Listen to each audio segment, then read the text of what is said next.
Good afternoon. This is Ronald Allen, Managing Change on Facebook Live Chat. And today you're going to be visiting with, and I'm going to be joined, with a good friend of mine. He's just come into our acquaintance. Sanji, would you like to come in? No? We're going to see if Sanji's going to join us a little later. But right now he's a little distracted. Today's discussion is all about repetition. And the reason why I'm discussing it with you is this morning and yesterday, we had some workshops. Got some information here. Is watching blog. Ron. Good afternoon, Ron. Thank you very much for joining Managing Change Facebook Live Chats. Today's discussion, here he is called repetition, repetition, repetition. And the reason being, working with some executives and some of their administrative staff. And the issue was communications between and among these groups of people, and specifically what is then said and expressed to their clients. And what has been happening is that these executives who are, in some cases, sales executives, they go in and support their actual sales team. They go and do some high-level troubleshooting, which really means effective communication. And then they report back to those administrators that also work with the sales teams, with the fulfillment teams, and in some cases even with legal, because it's a title company, and they do some searches for commercial property. So we were talking about what is your script, what is your typical process in communicating with one another, how do you ensure that the message your clients are giving is the same message that's then reverberated among each of your employees along that cycle of delivering the services. So what we end up doing is a series of exercises. And I said, give me 4 or 5 typical processes that you go through. And what we actually ended up identifying is that repetition is not just the hobgoblin of the mundane. It allows for certain efficiencies. So when we started doing these, I said, now I want you to back out of the business environment. And I would like to ask you, how would you use the same process in your family, in your personal, in your other lives? Well, one woman who is very senior, many years in the business, said she has tried that with her kids. I said, well, let's role play. I said, let's role play a bit. And we did, and some of the other executives came in kind of hard on her because they have children as well, and I guess it's a reflection of that relationship, right? After all, we typically express what is top of mind, what is most concerning, good or bad, good or challenging. And what we found was now they had a humbling respect for one another. And it was an incredible moment of identification of, you are going through the same challenges I am. You are not competing with me. You are not trying to hold up, but rather working within the constraints of the business protocol. And they actually started adjusting that business protocol based on those client relationships, based on the fact that the size of the client relationship demanded a little bit more finesse. So in managing change, what's the takeaway? Here he is. No, he doesn't want to come? Okay, he doesn't want to come. He'll may come into our conversation a little later. What's the takeaway? The takeaway is, don't think that repeating what you did yesterday, in fact, I'll even go so far as saying what you did this morning, that you're doing again this afternoon, that you will probably do tomorrow, that you have already done countless times.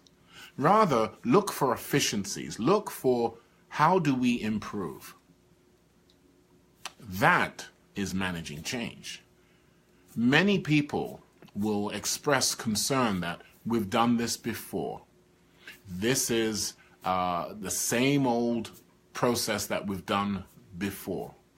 then look for the nuances, look for the creativity, excuse me, in what you've done to improve the process. Excuse me, 1 second. There you go. That knocks that out. That's also a theater trick. Inhale, hold your breath, stunt the reaction, cough out, boom, it's gone. So now you've got 2 solutions in one today in managing change. Certainly when you're talking in public. So what we came away with, again, with these various groups in an organization that have been doing their work for quite some time, have established relationships, have protocols and methodologies that they execute on a regular basis.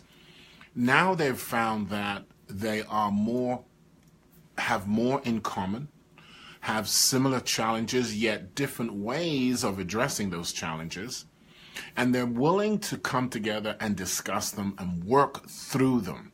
That is absolutely crucial. That really is the takeaway.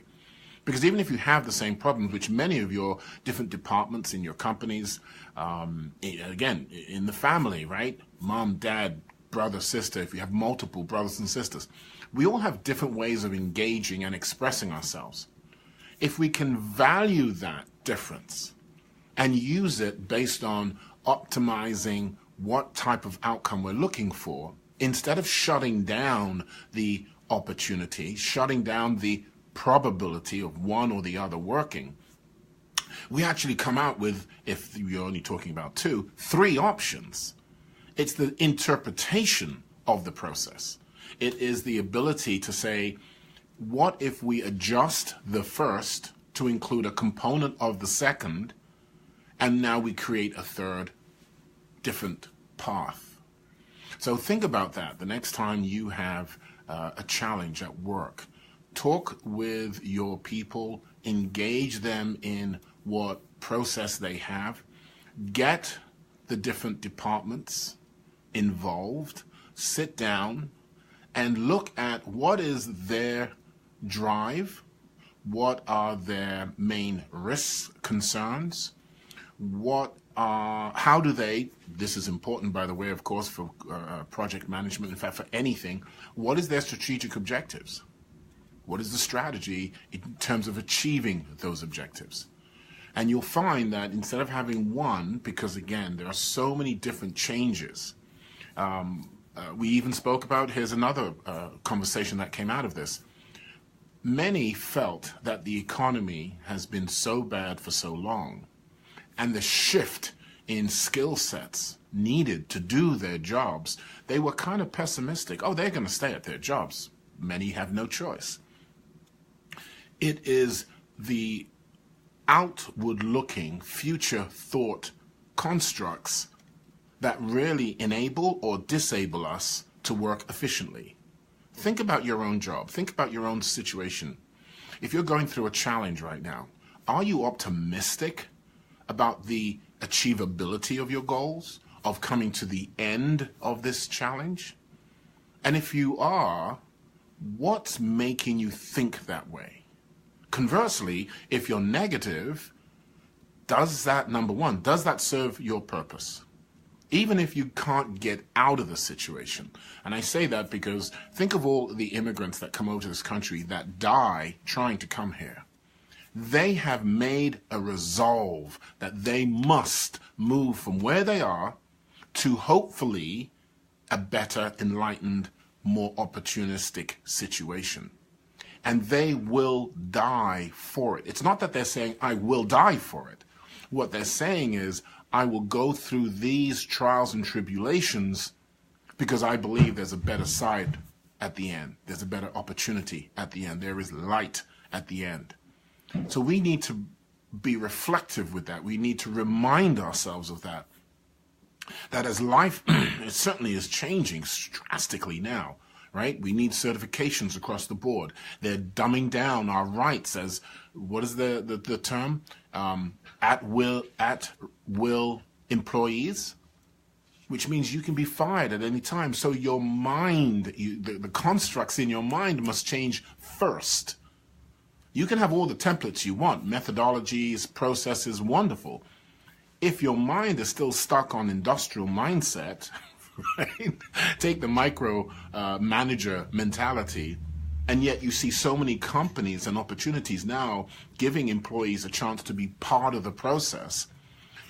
They're not congruent. They don't jive. They won't blend. You will not get optimized results. So I say that so that you will look at your situations, and as frustrating as they are, as painful as they are, and hopefully not too much suffering, because suffering is when you really don't have a resolve, you can begin to build one. I say that, look at, obviously I'm not a young chicken. At the same time, I demand from myself solutions, answers, resolve. Don't come to me with problems. I even say this to Mira and my wife. Don't come with problems. Come with solutions, answers, resolve. Now, immediately you'll say, well, wait a minute. If she can do that, what does she need you for? Execution. We both need each other for execution, I guarantee you. If you're with any more than one individual, two or more, it's in the execution. Look at teams. Look at sports teams. They're all great. Look at what just happened with the Eagles, right? They won this incredible. I'm not a ball watcher, obviously, but they won the game, right? They won the trophy, and it wasn't that necessarily they were the very best. It's that they executed each time they came up to play the game. So, repetition, repetition, repetition. Feel your emotions. Understand your drivers. Give yourself a few seconds to think, do I need to act this way? Should I respond a different way? Should I take some time off to get more resources, more intel? And how do I execute so I can optimize each an opportunity, minimize resistance, engage others, engage myself? I mean, we always talk about first phase is yourself. So, this is Ronald Allen, Managing Change on Facebook Live Chat. Today, the discussion is all about repetition, repetition, repetition, because as in any sports field, to be the very best of the best, celebrities who perform, they're doing it over and over. They're doing basic steps. Bruce Lee was famous for that. He said there are only 7 moves, and each kata he created was creating different permutations, right? Different options of that. How many can you create for your life? Go back to those painful moments. Go back to those painful experiences where someone belittled you in public, where you did something and you felt embarrassed. What could you do going forward, because you are still on the game field of life, to better manage you? Once you manage you, it's all over with. And I'll finish up with this story. The other day, Miriam and I, my wife and I, were in a shelter and we were helping out. And of course, there are dynamics, right? There are little fiefdoms going on. There's a little pecking order. Well, this one individual looked at me in a very kind of scornful way, and I could immediately see this wasn't going to be pleasant.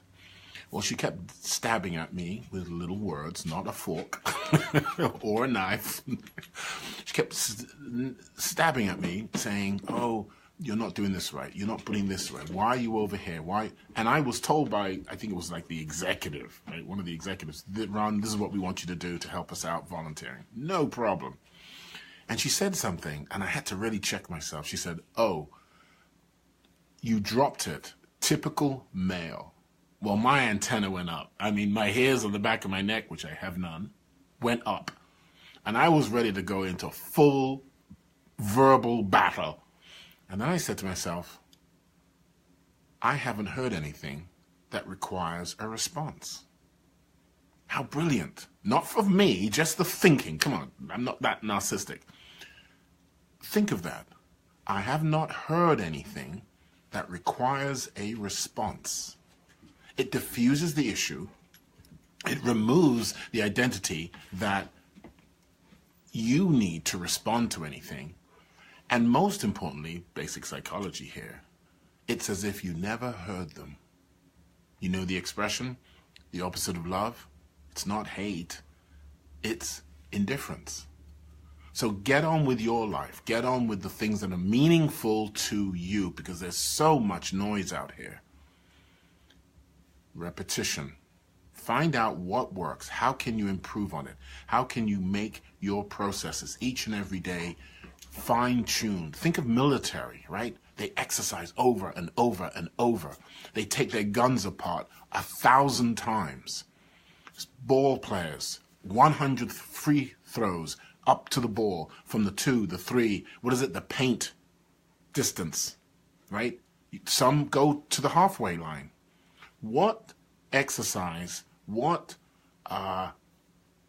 motions should you go through, should you practice? And even mentally, by the way, visualization is incredibly powerful. What motions should you be engaged in each and every day that will help you manage yourself? That's really what it's all about. And as you grow and you learn and you reach out to other organizations and you reach out to other cultures and you learn about how other people have done things. You've heard me before say, read autobiographies. Some of them you will connect with. Some you will not. The beautiful thing is, even those that you don't connect with, there's a understanding. There is a learning to that. And once you're learning, nobody can take it away from you. Nobody can tell you that it's an asset. Nobody tells you that, well, it's a certificate, and guess what? 500,000 other people have the same certificate. It is your gut instinct that comes from repeating things, doing them correctly based on outcomes. So I'm going to finish up here today. Repetition, repetition, repetition. Get that memory muscle, the brain, forget about the brawn. Do it, enjoy it, embrace it. Others will fall off by the wayside. Others will hit their 20s, their 30s and think, well, I've done it all. Others won't understand that there are changes constantly coming at us in life. And in order to stay in the game, it's a marathon. We need to learn, we need to understand, and through repetition, because there's only so many situations you're going to find yourself in until you realize, I need to better manage myself. I need to better manage my behavior, my thinking, right? My very essence. You don't have to go off half-cocked every time someone burps. So I'm burping out of here. This is Ronald Allen, Managing Change on Facebook Live Chats. Please check out my The Managing Change newsreel. It's free, curated articles. Just click in, type in the URL, The Managing Change newsreel.com, and you'll see everyday curated articles, 6 o'clock in the morning and again 1 o'clock. We've been doing that for about 3 or 4 years. I really haven't marketed it aggressively. We've got a nice pool or clan, we like to call ourselves. My mother's maiden name is McFarlane, so Scottish clan, thank you very much, is really cool. This is Ronald Allen, Managing Change on Facebook Live Chats. You know where to find me.